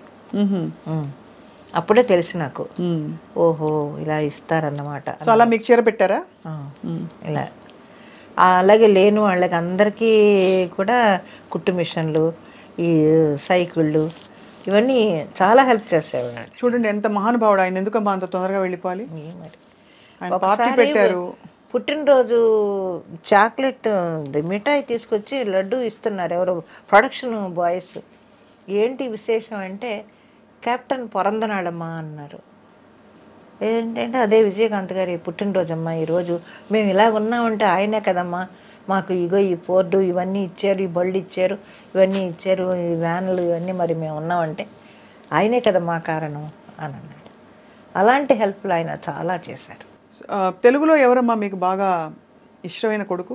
అందరూ ఇష్టమే, ఎవరు ఒకళ్ళు ఇష్టం ఒకళ్ళని ఎవరని మనం చెప్పగలము. ప్రతి ఒక్కళ్ళు, ప్రతి ఆర్టిస్టు నాకు ఇష్టమే. ఎవరని వీళ్ళు ఎక్కువ ఇష్టమా వీళ్ళు కాదా అని నేను చెప్పలేను. అదే చెప్తున్నాను, నా మెంటాలిటీ ఎలా ఉంటుందంటే ఎక్కువ క్లోజ్గాను ఉండను, అలాగని దూరంగాను ఉండను. నేను ఎంతవరకు ఉండాలో అంతవరకే ఉంటాను. కానీ మీ చుట్టూ ప్రపంచంలో చాలా చూసుంటారు కదా మీరు. మీరు తొణకకుండా ఇలా ముందరికి తల ఉంచుకుని తల దించుకుని వెళ్ళిపోయినా కూడా చుట్టూ ఉండే ప్రపంచం చాలా రకాల కథలు, చాలా రకాల ఉదంతాలు జరిగిపోతూ ఉంటాయి. అప్పుడు మీరు స్పందించేవారా? కోపం వచ్చేదా? మీకు బాధ వచ్చేదా? అంటే ఫలానా వాళ్ళు సావిత్రి గారి గురించి మాట్లాడతారు, చాలామంది హీరోయిన్ల జీవితాలు, జిక్కీ గారి జీవితం మాట్లాడతారు, కానీ మాట్లాడినప్పుడు మనం ఏం చేయలేం కదా. మనం మాట్లాడలేం, మనం తిరిగి మాట్లాడలేం, మాట్లాడకూడదు కూడా. నోరు మూసుకొని ఊరుకున్నంత ఉత్తమం లేదనుకుంటాను నేను. ఎందుకంటే దానివల్ల ఇంకా లేనిపోయిన తలకాయ నొప్పులు. అనవసరంగా ఎందుకు మాట్లాడతారు, అనవసరంగా ఎందుకు వీళ్ళందరూ ఇలాగ లేని అన్నీ బయటకు లాగుతారని బాధపడతాను. నాలో నేనే బాధపడతాను తప్ప అది ఇంకొకరితో పంచుకోను నేను ఎప్పుడున్నా. ఎందుకు వీళ్ళకి అయిపోయింది జరిగిపోయిన దాని గురించి వీళ్ళు మళ్ళీ తవ్వుకుంటారు ఎందుకు అనుకుంటాను తప్ప నేను ఇంకెవరితోటి దాని గురించి డిస్కస్ చేయను అసలు నేను. ఇప్పుడు మీరు అవుట్డోర్కి వెళ్ళినప్పుడు ఎలా హ్యాండిల్ చేసేవారమ్మా మీరు? వేరే ఊరికి వెళ్ళినప్పుడు షూటింగ్స్కి అలా ఉండేవి కదా, చాలా సందర్భాలు ఉండుంటాయి కదా. మరి పిల్లలు ఇంట్లో మీ వారు ఆయన ఎక్కడ ఒప్పుకొని పంపించేవారు? అంటే చాలా చోట్ల పెళ్ళైన వాళ్ళకి ఈ ఫెసిలిటీ ఉండదు. అంటే ఇంట్లో భర్తలు చెప్పలేం కదమ్మా, కొంతమంది వద్దు అక్కర్లేదు అనొచ్చు, కానీ ఆయన గొప్ప మనసు అయింది. మిలిటరీ అయినా కూడా మా ఆయన ఇదిగానే ఉండేవాడు, హ్యాపీగానే అవుట్డోర్లో వెళ్ళి వచ్చేసింది. కాకపోతే నాకు వచ్చిన కంపెనీలు అన్నీ మంచి మంచి కంపెనీలు, విశ్వనాథ్ గారి కంపెనీ కానీ, జంధ్యాల గారు కానీ, ఇలాంటి కంపెనీల వల్ల ఏమవుతుందంటే ఒక డిసిప్లిన్ ఉంటుంది. అవుట్డోర్ వెళ్ళినా కూడా వర్క్ చేసుకున్నామా, వచ్చామా, మళ్ళీ రూమ్లోకి వెళ్ళామా, అంతవరకే. వర్క్ అయిపోయిందా హ్యాపీగా ఇంటికి పంపించేసేయడం. ఇది మరి స్త్రీలకి సురక్షితమైన ప్లేస్ కాదంటారు ఇండస్ట్రీ, మీరు ఒప్పుకుంటారు అలా? ఏమోనమ్మా, నాకు అంత దూరం నేను ఆలోచించలేదు ఎప్పుడు. ఆలోచన కూడా రాదు నాకు, ఎందుకంటే చెప్పాను కదా, ఒక చిన్న జీవితం అక్కడ అలా గిరిగీసుకొని ఆ గిరిలోనే నేను ఉన్నాను తప్ప అది దాటి ఎప్పుడు బయటికి వెళ్ళను. ఒక్కటి మాత్రం నేను చెప్తానమ్మా, ఏదైనా కూడా మన ఇష్టం లేనిదే ఎవడు మనల్ని ఏం చేయడు. ప్రపంచంలో అంతే, అది మన ఇష్టం లేనిదే ఎవడు మన దరిదాపులకు రాడు. ఇప్పుడు వాడు అలా వచ్చినాడు, మనం కళ్ళు ఎరచేసి అలా చూసిన వాడు అక్కడే ఉంటాడు, ఒక అడుగు ముందుకు రాడెవడోను. ఒకవేళ మన మీద ఇష్టం లేదనుకోండి, వాడి సర్కిల్లోనే మనల్ని వేరు పెడతాడు తప్ప ఇండస్ట్రీ మొత్తం చెప్పలేడు కదా. అవును, ఇండస్ట్రీ మొత్తం పబ్లిసిటీ చేసి ఈవిడ అలాగే ఇలాగని చెప్పుకోలేడు కదా. కరెక్ట్. వాడి పరిధిలోనే వాడు మనకి వేషాలు ఇవ్వడం, అంతవరకే. అంతే తప్ప ఎవరు మనల్ని ఏం బట్ వాడి పరిధిలో వేషాలు ఇవ్వడానికి కూడా ఒక విధమైన హింసే అమ్మా అది. ఎందుకంటే ఎవరో నేను చెప్పినట్టు నువ్వు చేయకపోతే నీకు ఇవ్వని వేషాలు అంటే అది తప్పే కదమ్మా. తప్పే ఏమైనా ఇంకంతే, అంతటితో ఆపేయడం ఇంకంతే, దాని గురించి ఆలోచించకూడదు ఇంకా. ఇప్పుడు ఎవరైనా కూడా మన ఇష్టం లేనిదే ఎవరు మన దరిదాపులకు రారు. అది మాత్రం నాకు బాగా అనుభవం. చూసి ఇలా కళ్ళు ఎరచేస్తే అక్కడే ఆగుతాడు వాడు, ఎందుకు ముందుకు వస్తాడు అంతే. దాన్ని తప్ప మనం ఏం చేయలేము. ఎవరు మనల్ని వేలు పెట్టి చూపించేంత పరిస్థితి మనం తెచ్చుకోం కదా. చాలా జీవితం చూస్తారమ్మా మీరు. అంటే అఫ్ కోర్స్ మీ వయసుకి తగ్గట్టే మీరు చూశారు, అయినప్పటికీ చాలా లోతుగా జీవితం సారం అర్థం చేసేసుకున్నారు మీరు. అయితే ఇప్పుడు వెబ్ సిరీస్లు, టీవీ సీరియల్స్ అన్నీ చేస్తారు కదమ్మా మీరు. ఏంటి మీకు బాగా హ్యాపీనెస్ ఇచ్చే విషయం ఏంటి? Job satisfaction. మంచి క్యారెక్టర్ వేసాము. అవును, జనంలోకి రోజు వెళుతుంది క్యారెక్టరు. మా పేర్లు అసలు పేర్లు మర్చిపోయి క్యారెక్టర్ పేర్లతో పిలవడం, అలాగా జనం మమ్మల్ని రిసీవ్ చేసుకోవడం, మంచి మంచి క్యారెక్టర్స్ పడుతున్నాయి. మరి అంకుల్ అమ్మా లేరు, ఆయన పోయి 97లోనే పోయారు ఆయన. అయ్యో, మీరు ఒంటరి అయిపోయారు తర్వాత. పిల్లలతోటే కదా? పిల్లలే నా జీవితం, నా మనవలు నా మనవరాళ్ళు వాళ్ళతోటి జరిగిపోతుంది. 97 అంటే చాలా ఏళ్ల క్రితం అమ్మా. 25, 26 ఏళ్ళు, 27 ఏళ్ల క్రితం. మరి అప్పటి నుంచి మీరు ఎప్పుడు ఆయన జ్ఞాపకాలా మీకు ఉంటాయి? జ్ఞాపకాలు అంటే ఎందుకంటే 15వ ఏట ఆయనతో ప్రయాణం మొదలు పెట్టారు. ఎలా చనిపోయారమ్మా? ఇది షుగరు చనిపోయారు. చాలా బాధాకరం, కష్టం మీకు. తర్వాత ఎలా మిమ్మల్ని మీరు సంభాళించుకుని ఇంకా జీవితంలో కొత్త? మీరు నమ్మరు, ఆయన చనిపోయిన 5వ రోజున నేను ఇక్కడ షూటింగ్కి వచ్చాను హైదరాబాద్కి. వర్క్ ఇది చేయలేం కదా మోహన్ బాబు గారి సినిమాకి. 5వ రోజున వర్కే కదా, వర్క్ సఫర్ చేయలేం మనం. మనకు బాధ ఉందని చెప్పి వర్క్ సఫర్ చేయలేం కదా. అవతల ఇంతమంది కాంబినేషన్. 5వ రోజునే వస్తే గబుక్కుని మా తమ్ముడు వైఫ్ బయలుదేరే రోజున అలా వెళ్ళకూడదని ఇంటికి తీసుకొని వెళ్ళి ఒక చీర పెట్టి అప్పుడు పంపించింది. వాళ్ళు దేని గురించి ఎప్పుడూ ఆలోచించలేదు, ఏదో జరిగిపోతుంది. కష్టం వచ్చిందా కాసేపు అలా కూర్చొని కళ్ళు మూసుకొని కాసేపు ప్రేయర్ చేసుకుంటాను. నేను ఫస్ట్ చేసుకునేది ప్రొడ్యూసర్లు అందరూ బాగుండాలి అనుకుంటాను నేను. ఎందుకంటే ప్రొడ్యూసర్ లేదే మనం లేము. సో డెఫినెట్గా మంచి ప్రతి ప్రొడ్యూసరు హ్యాపీగా ఉండాలి, అతని కింద ఇన్ని కుటుంబాలు బతుకుతున్నాయి కదా అని అనుకుంటాను నేను. అందుకని ప్రొడ్యూసర్ చల్లగా ఉండాలని కోరుకుంటాను నేను ఎప్పుడు. ఇంకా మీరు మరి ఇన్ని క్యారెక్టర్ వేసేసారు కాబట్టి వర్క్ సాటిస్ఫాక్షన్ కూడా చూసేశారు, మెమెంటోలో అవార్డులు చూసేశారు, కావాల్సిన వాట్ ఎవర్ డబ్బులు అవి చూసేశారు. ఇప్పుడు మీరు ఎంచుకోండి, మీ క్యారెక్టర్ మీరు రాసుకోండి అంటే ఎవరి పాత్ర వేస్తారు? ఎలాంటి పాత్ర వేయదలుచుకున్నారు? ఎలాంటి పాత్ర అంటే దాన్ని ఉదాహరణకి నేను చెప్తాను, అమ్మని ఎలా చూడాలనిపిస్తుందో. మిమ్మల్ని మంచి ఒక కలెక్టర్, ఒక డడడన్ మెట్టు దిగుతూ ఫాస్ట్గా వచ్చి కాటన్ చీర కట్టుకుని హైనెక్ బ్లౌజ్ వేసేసుకుని అలాంటి క్యారెక్టర్లో అమ్మని చూడాలి నాకు. అది మీ ఆలోచన. ఏ క్యారెక్టర్ అంటే నా ఆలోచన. మీ ఆలోచన చెప్పండి. బాగా ఓల్డ్ క్యారెక్టర్, బాగా ముసీలుది అయిపోయి వణుకుతూ వచ్చి అలాంటి ఒక క్యారెక్టర్ ఆ గెటప్లో ఎలా ఉంటారని నేను ఆలోచిస్తున్నాను. అది మన ఇద్దరికి డిఫరెన్స్ చూడండి మరి. అదే కానీ మీకు అలాంటి క్యారెక్టర్ కష్టం అమ్మా. మీరు ఎందుకంటే ఎప్పుడు యంగ్, ఎవర్ గ్రీన్, డైనమిక్గా కనిపిస్తారు. మీ వయసుకి మీకు అసలు సంబంధం లేదు, అలా ఉన్నారు మీరు. కాబట్టి ఆ క్యారెక్టర్ అఫ్కోర్స్ నటిస్తారులేండి, కానీ చెప్తున్నాను. కానీ మీరు మంచి డైనమిక్ రోల్స్లో ఇంత ఇండిపెండెంట్ అమ్మా. ఫస్ట్ థింగ్ ఈ తరం నేర్చుకోవాల్సింది మిమ్మల్ని చూసి, మీరు ఆ తరానికి సంబంధించి కూడా ఎంత ఇండిపెండెంట్ డెసిషన్స్ తీసుకున్న డెసిషన్కి కట్టుబడి ఉన్నారు. పారిపోలేదు కదా, కష్టం రాగానే అమ్మో పిచ్చి పని చేశానే ఎందుకు వచ్చాను దేవుడు అని వెళ్ళిపోలేదు. ఎంత కష్టం వచ్చినా అక్కడే నిలబడి పోరాడారు, అత్యాసలకు పెట్టుకోలేదు. ఎన్ని విషయాలు నేను నేర్చుకోవాల్సినవి మీ లైఫ్ నుంచి. అండ్ ఎప్పుడు ఏది మరీ టూ మచ్గా డీప్గా వెళ్ళిపోయి చేయలేదు. సరే, ఒక జీవితాన్ని నమ్ముకున్నారు, దాన్నే మీ లైఫ్గా మార్చుకొని మీరు ఇప్పుడు అదే భక్తిలో ఉన్నారు మీరు. సో ఎంత గొప్ప విషయం అమ్మ. మీ వంటకాలు చాలా బాగుంటాయి, చూశాను. ఎవరు నేర్పించారు మీకు వంట? ఎవరు నేర్పించలేదు, నేను ఇంట్లో చేసుకోవడమే. మీ బెస్ట్ రెసిపీ ఏంటి చెప్పండి? నేనేం చూశానంటే పప్పు చూశాను ఆ మధ్య, ఇంకేంటి పులిహోర ఒకటి లాంటిది ఒకటి పెట్టారు. అది చాలా బాగుంటుందండి ఓయ్ అని గలగలా మాట్లాడుతూ ఇలా చేయండి అలా చేయండి అని. జనాలకు అదొకటి నచ్చింది. అంటే న్యాచురల్గా మామూలుగా మన ఇంట్లో చేసుకున్నట్టే చేస్తారండి మీరు గబగబాను. ఇవన్నీ ఉన్నాయి అన్ని పెట్టండి ఇన్ని పెట్టండి ఈ కొలతలు అవి ఉండవు అని అంటుంటారు. సోదు ఉండదు అసలు. ఆ. అంటే మామూలుగా ఏదో ఎక్కువసేపు చూపిస్తారు దాని గురించి చెప్పి చెప్పి, అలా కాకుండా చూసి వెంటనే ఆకట్టుకుంటుంది. ఆ కూర ఫుల్ వండి ఇదిగో చూసారా ఎంత బాగుందో అని, అది కమ్మగా ఉడికి రెడీగా ఉందని. అయితే అమ్మ ఇంటికి వెళ్దాం ఒకరోజు భోజనానికి. మనం తప్పకుండా వచ్చేస్తాం. నా ఇంటికి కాదు నా రూమ్కి. మీరు ఇల్లు అంటే మళ్ళీ చెన్నై. ఇప్పుడు ఇక్కడే ఉన్నారమ్మా హైదరాబాద్లో? అంటే ఇవాళ పొద్దున్నే వచ్చాను ఊరి నుంచి. ఓకే. వచ్చి చెన్నై గ్యాప్ ఉంటే చెన్నై వెళ్ళిపోతాను. ఇక్కడ ఉండను నేను. షూటింగ్ లేకపోతే చెన్నై వెళ్ళిపోతాను. ఇప్పుడు ఎన్ని రోజులు వర్క్ ఉంటుంది మీకు పర్ మంత్? ఉంటుంది, షూటింగ్స్ ఉన్నాయి కదా. అందులో ఈ మధ్య ఎక్కువ ట్రావెల్ చేయలేకపోతున్నాను నేను. అందువల్ల షూటింగ్ ఒక 4-5 రోజులు గ్యాప్ ఉన్నా కూడా నేను వెళ్ళటం లేదు. పిల్లలు కూడా పెద్ద పిల్లలు అయిపోయారు, ఎవరి జాబులు వాళ్ళు పరుగులు పెడుతున్నారు. పొద్దుట్లు ఏం చేస్తారమ్మా పిల్లలు ఇప్పుడు? వర్క్ చేసుకుంటున్నారు అందరూ. మా పెద్ద మనవడు షిప్లో ఇంజనీరు ఒకడు, ఇంకొక మనవడు చెన్నైలోనే వాడు ఇంజనీరు.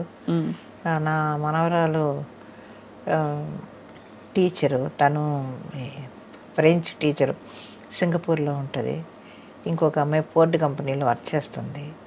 ఇప్పుడు చిన్నది ఎగ్జామ్, ఇవాళ ఎగ్జామ్ రాస్తుంది. దానికి జాబ్ కూడా వచ్చేసింది ఆల్రెడీ. అందరూ ఆ ఘనత అంతా జానకమ్మదే. ఏముంది, దేవుడు ఉన్నాడు వెనకాల. ఎంతమంది పిల్లల్ని సెటిల్ చేశారమ్మా, మాట్లాడారు చెప్పండి. అంటే మీలోని స్త్రీత్వం ఎక్కడా కోల్పోకుండా మీరు ఒక పురుషుడిలాగా నడిపించారు ఇంటిని. అంటే మనం మామూలుగా అదే కదా చెప్తారు మనకి చుట్టూ, కానీ ఎక్కడా మీరు పొందిగ్గానే ఉన్నారు. ఎక్కడా డామ్ డూమ్ డిష్ అని అవేమి ఎక్కువ సాధికారతలు ఏమి చాటుకోకుండా చాలా మామూలుగా. ఇప్పుడు ఎక్కడన్నా నేను బజార్లో కనపడినా ఎవరు ఆశ్చర్యపోవాల్సిన పని లేదు. భుజానం సంచి తగిలించుకొని ఆ మధురానగర్ అంతా తిరిగేస్తూ ఉంటాను. కూరగాయలు కొనుక్కుంటూ ఆ షాప్కి వెళ్ళి, లేకపోతే ఇక్కడికి వెళ్ళి మెడికల్ షాప్కి వెళ్ళి, ఆ మార్కెట్, ఆ మెయిన్ రోడ్లో మార్కెట్కి వెళ్ళి తిరిగేస్తూనే ఉంటాను. అందరూ గుర్తుపట్టి బాగా ఫోటోలు తీసుకుంటుంటారే? లేదు, అడగరు. అడిగితే ఇప్పుడు మార్కెట్ కదండి అంటే సరే అమ్మ అని వెళ్ళిపోతూ ఉంటారు. అయితే మామూలుగా చాలా మామూలుగా తిరిగేస్తుంటాను నేను. అయితే మీకు ఎన్ని చీరలు ఉంటాయమ్మా మొత్తం? మీకు చీరలు పిచ్చుందా? పిచ్చి లేదు, ఇష్టం వరకు ఉంటే చాలంతే. ఇప్పుడు దీనికి వచ్చి ఈ సీరియల్స్కి కొనాల్సిన చీరలు చూస్తే ఉన్నాయి. మీరే కొనుక్కోవాలా? లేదు, సినిమాలు అయితే వాళ్ళు కొంటారు, సీరియల్ వరకు మనమే కొనుక్కోవాలి చీరలు. అవి ఉన్నాయి ఒక 4-5 బ్యాగులు, పెద్ద పెద్ద బ్యాగులకి చీరలు. ఎంత నల్లి ఇవేనా? ఎక్కువ నేను చెన్నైలోనే కొంటాను. రంగాచారి, తులసి సిల్క్స్, ఇంకా ఉన్నాయి అవే కదా షాపులు. పాండి బజార్ నిండా బోల్డ్ షాపులు. ఇప్పుడు అన్ని రకరకాల వెరైటీలు వచ్చాయి చీరలు. సో అయితే అలా హ్యాపీగా జానకమ్మ మనవల సంతోషాన్ని చూస్తూ మీరు ఒంటరిగా ఉంటారా అయితే ఇంట్లో? అమ్మా మీరే మిమ్మల్ని చూసుకుంటారా? మరి మధ్యలో దగ్గో జలుబో ఏమన్నా వస్తే? దేవుడు ఉన్నాడు, అంతేనా? అంతే. ఏదైనా హెల్త్ ప్రాబ్లం వస్తే చెన్నై వెళ్ళిపోతాను. ఇక్కడ డాక్టర్ దగ్గరికి వెళ్ళినా ఏదైనా దగ్గు జలుబు లాంటిది అయితే పక్కన ఆయన గాంధీ గారు అని ఉన్నారు డాక్టర్ గారు, ఆయన మెడిసిన్ ఇస్తే తొందరగా తగ్గిపోతుంది. ఆయన మీద కూడా నాకు ఎక్కువ నమ్మకం. ఒక డోసు ఇవ్వగానే వెంటనే నార్మల్కి వచ్చేస్తుంది. ఇంకా మించి ఏదన్నా టెస్ట్లు గిస్ట్లు అంటే చెన్నై వెళ్ళిపోతాను. అస్సలు ఇక్కడ షూటింగ్ లేనప్పుడు కాలక్షేపం ఇంట్లోనే నాకు అదే కాలక్షేపం. టీవీ చూసుకుంటూ, లేదు టీవీ కూడా పగలు పెట్టుకొని ఏదో సాయంత్రం కాసేపు పెట్టుకుంటాను. అది సర్దుకోవడం, ఈ బట్టలు తీసుకుని మళ్ళీ మడతలు పెట్టుకోవడం, మళ్ళీ వేసుకోవడం, ఇవే చేస్తుంటాను. ఇంట్లో ఉన్న ఒక్క రూమ్నే అక్కడక్కడే తిరుగుతూ ఉంటాను. మీరు సర్దుకోవడం రెండు అంతే కదా? ఇంట్లోనే అక్కడ ఆ రూమ్లోనే సర్దుతూ ఉంటాను. ఇవాళ పొద్దున్న వచ్చాను, రూమ్ అంతా సర్దాలే అని పడేశాను. ఇప్పుడు చూస్తే పిచ్చిగా ఉంది. ఇప్పుడు ఇంటికి వెళ్ళి మళ్ళీ రేపు పొద్దున్న షూటింగ్ అన్నీ తీసి పెట్టుకొని మిగతా సర్దుకోవాలి. చాలా బాగుందమ్మా. అసలు ఒక పోలిక ఏంటంటే అంజలిదేవి గారు హార్మోనిస్ట్, ఒక ఆయన హార్మోనియం వాయించే ఆదినారాయణరావు గారిని అప్పుడు ఆయన ఇష్టపడి చేసుకున్నారు. మీరు అలా మీ వారిని ఇష్టపడి చేసుకుని ఆ జీవితాన్ని అలా కొనసాగించి దాదాపు ఇప్పుడు చూసే వాళ్ళందరూ ఇన్స్పైర్ అవుతారు, ఇష్టపడిన వాళ్ళే చేసుకోవాలి లైఫ్లో అని. అది కాబట్టి చాలా గ్రేట్ లైఫ్ అమ్మా మీది. చేసుకుని ఉండాలి, అది మెయిన్. అది కష్టాలు పడినా కూడా, దెబ్బలాడుకున్నా, కష్టాలు పడినా, ఏం పడినా కూడా చివరి వరకు ఉండాలి. అదే లైఫ్. పిల్లల కోసమనో లేకపోతే వాళ్ళ కోసమనో ఇద్దరు కలిసి ఉన్నప్పుడే ఆ లైఫ్ ఆనందంగా ఉంటుంది తప్ప ఒకరోజు కాకపోయినా ఇంకో రోజైనా హ్యాపీగా ఉంటారు కదా. అలా కాకుండా నీ మటు నువ్వు వెళ్ళిపో, నా మటు నేను వెళ్ళిపోతా, ఇంకా లైఫ్ ఉండదు ఇంకా. అవును. అలా పురపచ్చాలు వచ్చాయమ్మా మీ మధ్య, మీ ఇద్దరి మధ్య? వస్తూ ఉంటాయి, భార్యాభర్తలు అన్న తర్వాత రాకుండా ఎలా ఉంటాయి. అది పెద్ద ఏముండవు, చిన్న చిన్నవి వస్తూ ఉంటాయి, మళ్ళీ మామూలే అంతే. ఏదో చిన్న చిలిపి తగాదాలాంటి ఏదో వస్తూ ఉంటాయి. ఆయన అరిస్తే నేను అరుస్తాను, నేను అరిస్తే ఆయన అరుస్తాడు, అంతే. మళ్ళీ సాయంత్రం మళ్ళీ మామూలు, మళ్ళీ ఇంటికి రాగానే మళ్ళీ పెట్టు అన్నం తిను అది తిని, అంతే. మరియు ఓహోనే పెద్ద గొడవలు ఎప్పుడూ రాలేదు మా మధ్య. చాలా వెరీ వెరీ ఇన్స్పైరింగ్ స్టోరీ అమ్మ మీది. అంటే కొన్ని ఇంటర్వ్యూస్లో చూసాం, కానీ ఇలా డైరెక్ట్గా కలిసి మాట్లాడితేనే అసలు ఏమిటో అర్థమవుతుంది. ఏంటి జానకమ్మ ఇంత క్వైట్గా ఉంటారు ఎప్పుడు అని. ఎక్కువ ఏమీ మిమ్మల్ని కాంట్రవర్సీస్లో చూడలేదు, వివాదాల్లో ఇరుక్కోరు ఎప్పుడు, మీ పాటికి మీరు ఉంటారు అంతే. అంతే. మళ్ళీ అంటూ జన్మ ఉంటే మీరు మిలిటరీ వాళ్ళనే చేసుకుంటారా, సినిమాల్లోనే నటిస్తారా, జానకమ్మగానే పుడతారా? ఏమో మనం ఏం చెప్తామమ్మా, మీ కోరిక ఏమో నాకు అసలు కోరిక. 7 జన్మలు అంటారు కదమ్మా, మీ వారిని మళ్ళీ మీరు పెళ్లి చేసుకుంటారా? ఇది సూటిగా చెప్పండి. కానీ ఒకటి అది మాత్రం నిజం, ఆయన ఎప్పుడూ కూడా భర్త అనేవాడు ఎంత ప్రేమించేవాడో ఆ ప్రేమను పొందిన వాళ్ళకే తెలుసు డెఫినెట్గా. అది మాత్రం నిజం. మా ఆయన నన్ను చాలా ప్రేమగా చూసేవాడు. అంటే ఏంటి ఫర్ ఎగ్జాంపుల్? అంటే రాగానే మీకు అలా అని కాదు, ప్రేమ అనేది దాన్ని ఎలాగా చెప్పాలి అనేది తెలీదు. చాలా ప్రేమగా, అది వర్ణించలేనంత ప్రేమ, అది చెప్పగలం అంటే అనిపించిన దాన్ని. కాబట్టి అబార్షన్ అయ్యి మంచం మీద ఉన్నాను, వచ్చి ఇలాగా బాత్రూమ్కి వెళ్ళి మళ్ళీ ఆ మంచం మీదకి వెళ్ళేటప్పటికి బాత్రూమ్ నుంచి మంచం వరకు బ్లీడింగ్ బ్లీడింగ్ బ్లీడింగ్ బ్లీడింగ్. మీకు మొత్తం తుడిచి క్లీన్ చేసి నన్ను తీసుకొని వెళ్ళి శుభ్రంగా అంతా కడిగి మళ్ళీ అన్నీ శుభ్రంగా బట్టలు మార్చి ఆ రూమ్ అంతా క్లీన్ చేసి, ఏ మగాడు ఎవడ చేస్తాడు అలా? అవన్నీ మరి కళ్ళతో చూసినప్పుడు మనకి ఏమనిపిస్తూ ఉంటుంది కదా, అవన్నీ చేసేవాడు. ఇప్పటికీ పడుకుంటే చనిపోయినా కూడా నాకు అది కళా నిజమా అని అనిపిస్తూ ఉంటుంది. ఎప్పుడైనా బద్దకించి అలా పడుకుంటే చెళ్ళుని పాదం మీద ఇలా కొడతాడు, ఏ షూటింగ్ ఉందే ఇంకా పడుకున్నావేంటి అంటాడు. ఆ వాయిస్ నాకు వినిపిస్తూ ఉంటుంది ఇప్పటికి స్టిల్. ఏంటి షూటింగ్ ఉంది ఇంకా పడుకున్నావేంటి లే అంటాడు. అప్పుడు గబుక్కుని లేదు చూస్తాను అసలు నేను ఎక్కడ ఉన్నానా అని. అలాంటివి చాలా జరుగుతుంటాయి నాకు. సిగరెట్ కాల్చేవాడు, ఎప్పుడైనా నా రూమ్లో సిగరెట్ వాసన వస్తుంటుంది ఇప్పటికి. సిగరెట్ వాసన ఎక్కడ వస్తుందబ్బా అనుకుంటాను నేను. ఓహో నువ్వు ఇక్కడే ఉన్నావు, ఇలాగే మాట్లాడతాను, ఏంటి నువ్వు ఇక్కడే ఉన్నావా నువ్వు అంటుంటాను నేను. అలాంటి ఇన్సిడెంట్స్ కొన్ని జరుగుతూ ఉంటాయి. అవును, అలాంటివన్నీ చేసేవాడు. జీవితంలో చాలా ఇదిగా ఉండేవాడు ఆయన. మా ఆయన ఎవరికన్నా పెట్టడంలో కానీ మనకి లేకపోయినా ఇతరులకి పెట్టేవాడు. అవన్నీ చేసి ఆ గుణం ఎలా వస్తుందో మరి పెట్టేవాడు, అందరికీ పెట్టేవాడు. మనం వండుకుందాం లేవే, మనం తిందాం లేవే, పాపమే వాళ్ళు వచ్చారే అన్నం పెట్టేద్దామే అనేవాడు. వెరీ వెరీ ఇన్స్పైరింగ్ అమ్మా. అటువంటివన్నీ చేసేవాడు ఆయన. ఇంటికి వస్తే 2-3 కప్పులు కనిపించేవి కాదు, వెండి కప్పులు. ఏమయ్యాయి అంటే, పాపమే నా ఫ్రెండ్ వాళ్ళ ఆవిడ హాస్పిటల్లో ఉంది, డెలివరీ టైము, డబ్బులు లేవన్నాడు, నిన్ను అడగడానికి నువ్వు కూడా లేవు కదా, షూటింగ్కి వెళ్ళిపోయావు కదా, అందుకని ఏం చేయాలో తోచలేదు నాకు, ఆ కప్పులు తీసి తాకట్టు పెట్టి ఇచ్చేసాను అనేవాడు. ఇలా ఇటువంటివన్నీ చేసేవాడు. అప్పుడంటే వెండి ఇచ్చేవాళ్ళు, ఇప్పుడు వెండి కాదు చెక్క మొక్కలు ఇస్తున్నారు. అంతే కదా, కరెక్ట్. అమ్మా ఇంతకీ సార్ పేరు? జాన్ బాబు. వాళ్ళ వైపు చుట్టాలందరూ ఎక్కడ ఉన్నారమ్మా ఇప్పుడు? చాలామంది పోయారు, ఎవరు లేరు. వాళ్ళ మగ నాన్న ఎవరు లేరు. పెద్దాపురమే, ఆయనది పెద్దాపురమే, మా ఊరు పెద్దాపురమే, ఇద్దరిది ఒకటే ఊరు. తప్పకుండా. అయితే మీరిద్దరూ అంటే మరి మీకు పునర్జన్మ ఉంటుందో లేదో నాకు తెలియదు, కానీ తప్పకుండా మళ్ళీ అంటూ ఎక్కడో మీరు సార్ కలుసుకుంటారు తప్పకుండా. ఇంత మీరు చెప్పిన మీ ఆత్మ ఎంత నిజాయితీగా ఓపెన్గా చెప్పిందో ఖచ్చితంగా అలాగే అనిపిస్తుందమ్మా. మీరు నమ్ముకుని వచ్చినందుకు ఆయన నిభాయించారు, మీరు నిలబడ్డారు. అవును. మిమ్మల్ని మాత్రం మేము ఎప్పుడు తెర మీద అలా చూస్తూ ఉండాలి, ఇలాగే కళకళలాడుతూ ఉండాలి మీరు ఎప్పుడు. ఈసారి మేము భోజనానికి వచ్చినప్పుడు మీ రెసిపీలు అవి మరిన్ని తీసుకుని తప్పకుండా రండి. నా రూము, ఇల్లు కాదు అది, రూము వాటెవర్, మీరు ఎక్కడ ఉంటే అదే ఇల్లు, అదే అదే అదే మీ. కాబట్టి ఈసారి మేము వస్తాం. మీ షీల్డ్స్ అన్నీ కూడా చెన్నై వచ్చినప్పుడు ఒకసారి అన్ని ఫోటోలు తీసుకుంటాం మేము జ్ఞాపకంగా. జానకమ్మ గారు, డబ్బింగ్ జానకి గారు, మీకు సాదరంగా నమస్కారాలు. Thank you so much.